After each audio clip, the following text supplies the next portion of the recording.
Come here. I want to share my top secret thrifting tips with you. Because if you're anything like me, thrifting is not just shopping, it's actually a whole entire experience. It's truly a vibe, and some might even say a sport. It's part intuition, part patience, and a lot of imagination. So today I'm going to take you thrifting with me, and most importantly, I'm going to share my top tips for finding the best deals when you're thrifting.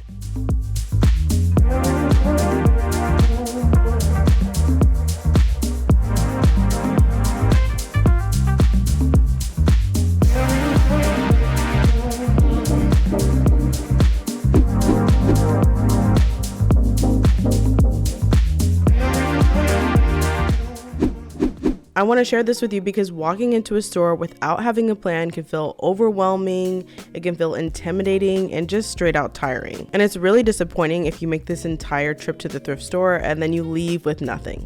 And over the years, I've learned that thrifting is not just about showing up and seeing what you find, but it's about being very intentional, having mindset, strategy, and knowing how to see potential in something that others might not see. So while you shop along with me today, I'm going to share all of my thrifting tips and show you how I decide what to take home. Let's get into it.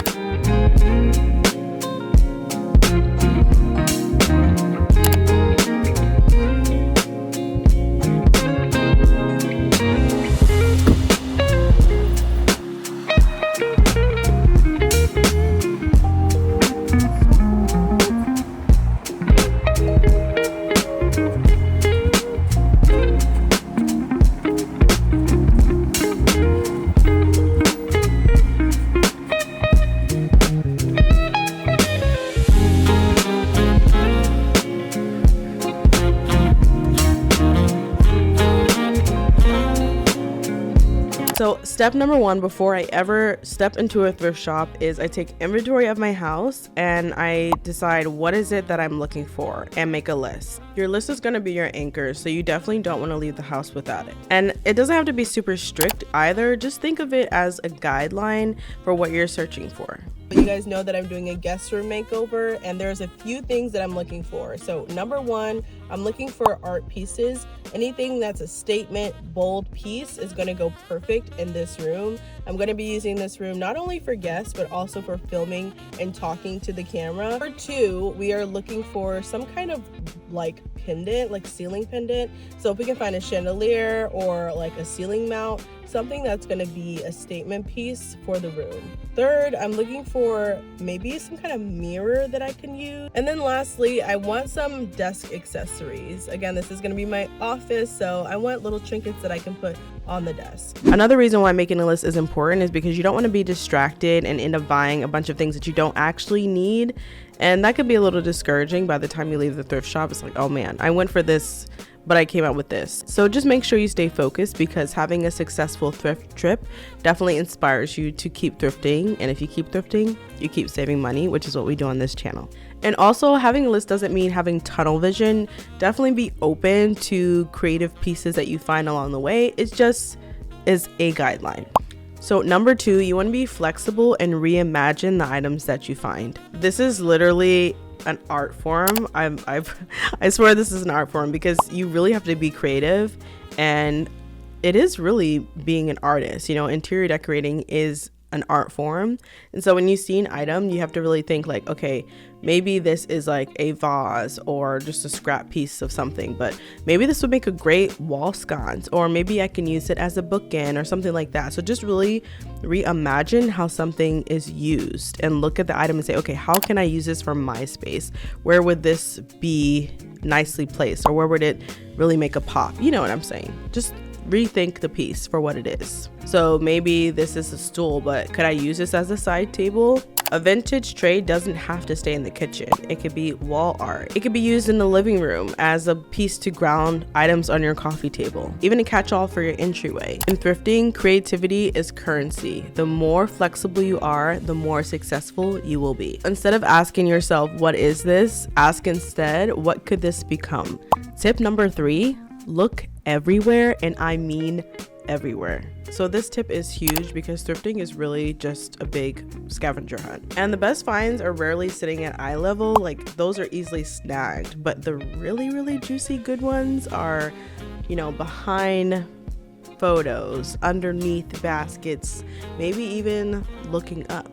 Definitely don't forget to look up, because there's lots of goodies everywhere. You just have to look really good.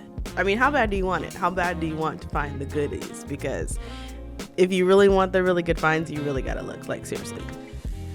Some of the best things that I found thrifting were actually hiding, like those here we go again with the wall sconces, but those wall sconces that I did in my dining room makeover, they were like in a little nook at the CB2 outlet, like behind a bunch of items, like in a box. Like, I literally had to open up boxes and find it. Just be careful when you're hunting, like gently move things around, because you don't want to accidentally break something and end up having to pay for it. So that is one tip. Like, you definitely want to look really good, but just be careful when you're looking.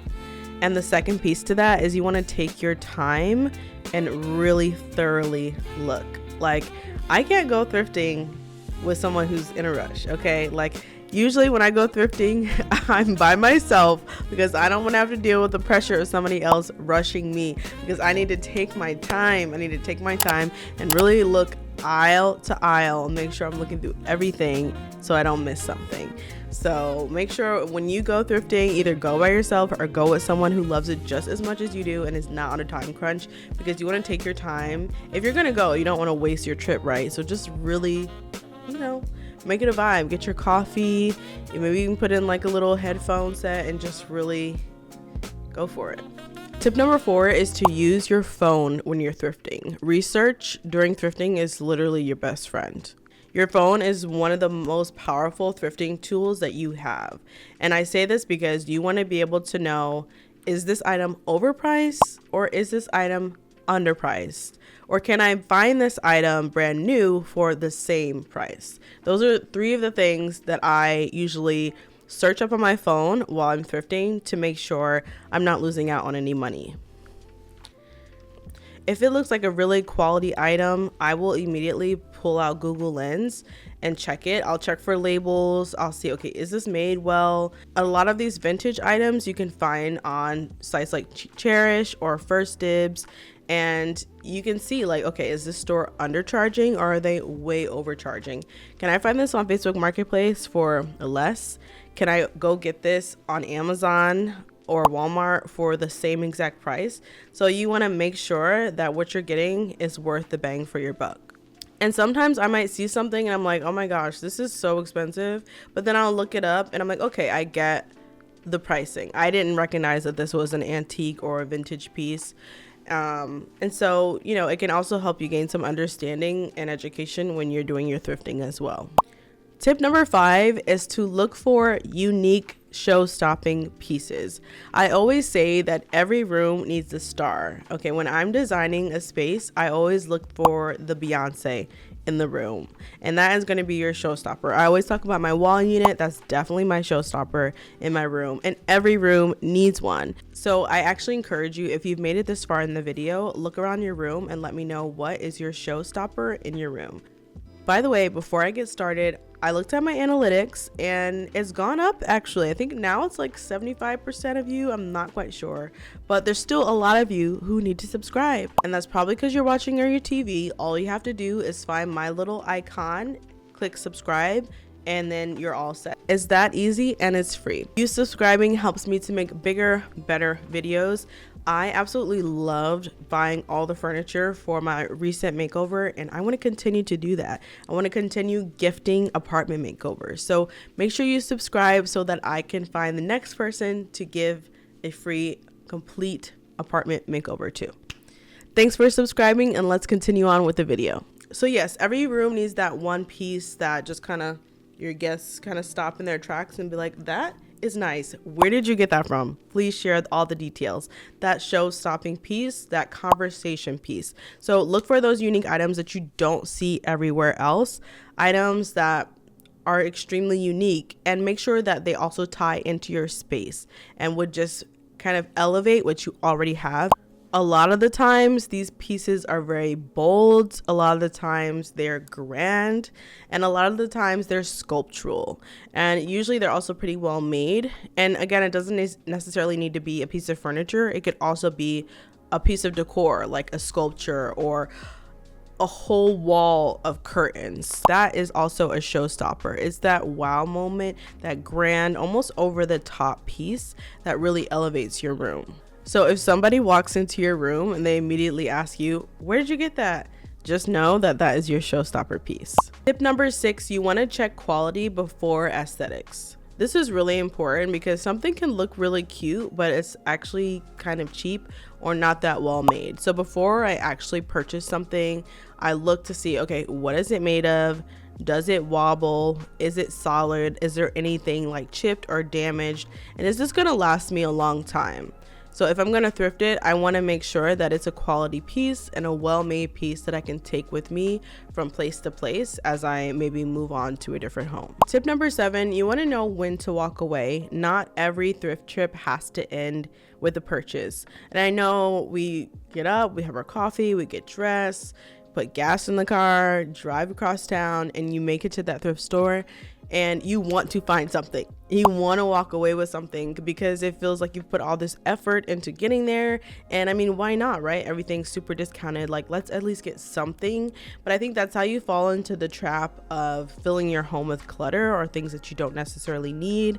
And so you want to make sure that you're not just buying something just to buy it. You want to make sure that you actually love a piece before you walk out of the store with it. So if it doesn't excite you, if it doesn't serve your space, or if it doesn't fit your vision, then leave it, walk away and let it go. You will always be able to go back to the thrift store and get another shot at finding that perfect piece. Thrifting is so much more than saving money. It's about creativity, sustainability, and creating that space that feels layered and personal. Thank you guys so much for watching today's video. I hope you enjoyed looking at my thrift trip. I didn't quite find anything, but I definitely had a lot of fun. Thank you guys so much for watching today's video.